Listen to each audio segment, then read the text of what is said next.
Okay, so now, so let's move on to Alice, Sweet Alice. Oh, I love this movie. La, la, la, la, la, la, la, la. Okay, so now, when I was bringing up the idea of doing an American Giallo show, this was Eli's suggestion. He was like, oh, you got to add Alice, Sweet Alice. It's completely an American Giallo. Now, I have not seen Alice, Sweet Alice since it came out, all right, in 76. Yeah. Well, I had never seen it. It didn't come out in Los Angeles in 76. It didn't come out until after Brooke Shields' fame, and it was released as Alice, Sweet Alice. So it came out either towards the end of 78 or the beginning of 79. It was much better and more impressive than I expected it to be, but I didn't necessarily like it. But then as time has gone on, its reputation and what Alfred Sole did has really kind of stayed in my mind. I was really looking forward for an excuse to watch it again. And this was my excuse. So I had a very interesting take on the whole thing. I'm looking forward to talk about that. Well, yeah, no. When I saw it, it was originally called Communion. Then when it was after Brooke Shields did Pretty Baby, then it was released as Alice, Sweet Alice, pushing the Brooke Shields connection. And then it was released even a third time as Holy Terror. Now, let me bring up my reaction to the movie when I saw it. Originally, and then how I feel about it now. Okay, so like I said, I saw Alice, Sweet Alice when it came out. I wasn't expecting it to be very good, but it's definitely an odd duck. It had its own odd quality, and it wasn't bad. I knew it wasn't a bad movie, but I didn't warm up to it. I didn't really like it per se. My biggest problem with Alice, Sweet Alice as a movie is when it comes to tone, the film is perfect. The tone of the film is not only perfect, it's also perfectly unique to the movie itself. The film has bad pacing problems. The movie doesn't flow from one scene to the next scene. It's not herky, it's not jerky, it doesn't jerk from one scene to the next scene, but good scenes don't build on other scenes. There is this sequence is over and then another sequence starts and it takes a little bit to get into it and then it does. But there's not a flow. And I do think one of the things that the film needed was a more pronounced soundtrack.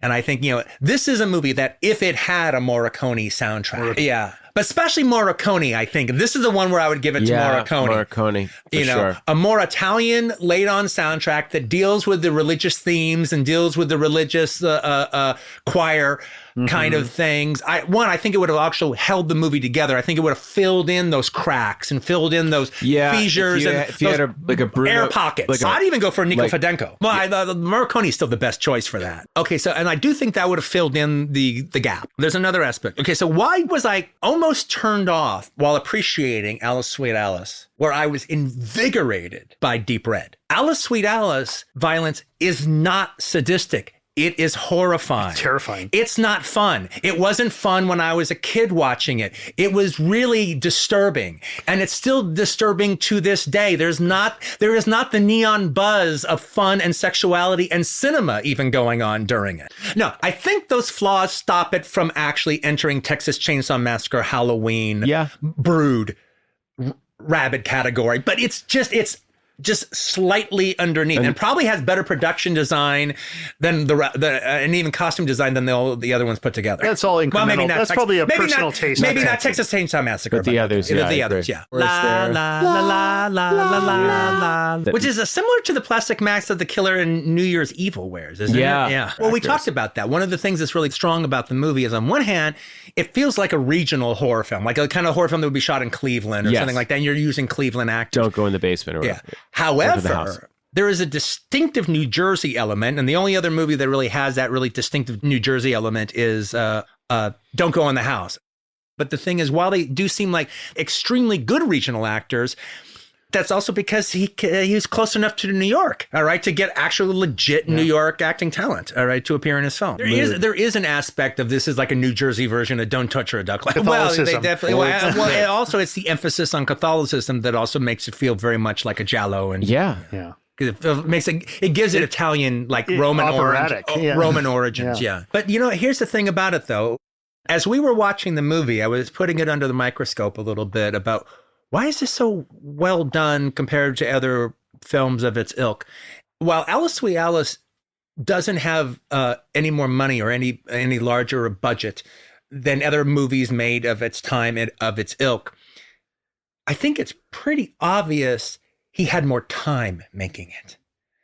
He had a length to his shooting schedule that is not normal for this type of movie. And you can tell by the unheard of number of setups he does in the course of scene. But even more than that, it feels like he has time. This does not feel like a rushed production in any way. Not an Elephantine production. It has all the time in the world, and they had too much time.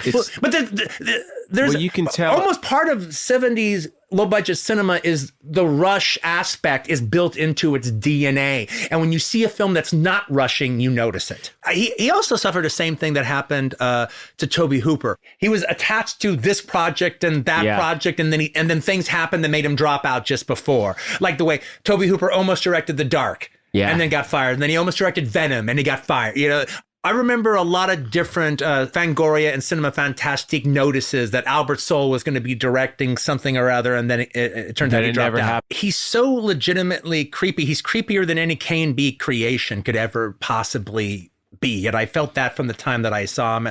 I mean, there was almost one of the like, is this guy a real guy? Not his personality per se, but just the creepiness that is him. Well, but it's interesting though. It's a weird kind of grotesque. Okay, you can't stop looking at him. Yeah, he's mesmerizing to look at. It's not like I can't look away. I can't tear my eyes away. Alice is a really great character. She really is. The mother gives a fantastic performance. Yes. I mean, really, really terrific. The ant is like Sparkle Motion. No, the ant is like a character out of a John Waters movie, but he's not bad. He's not bad. He's not bad. But he's not as good as he's not as good as the priest, Father Tom. And he's definitely not as good as. But he's not bad though. I liked him by the end. By the end, I liked him. Well, he looks like a soap opera actor. As a matter of fact, he reminds you of somebody that would be on Mary Hartman. Yeah, but that's a positive thing. Which he was. And then it ends with.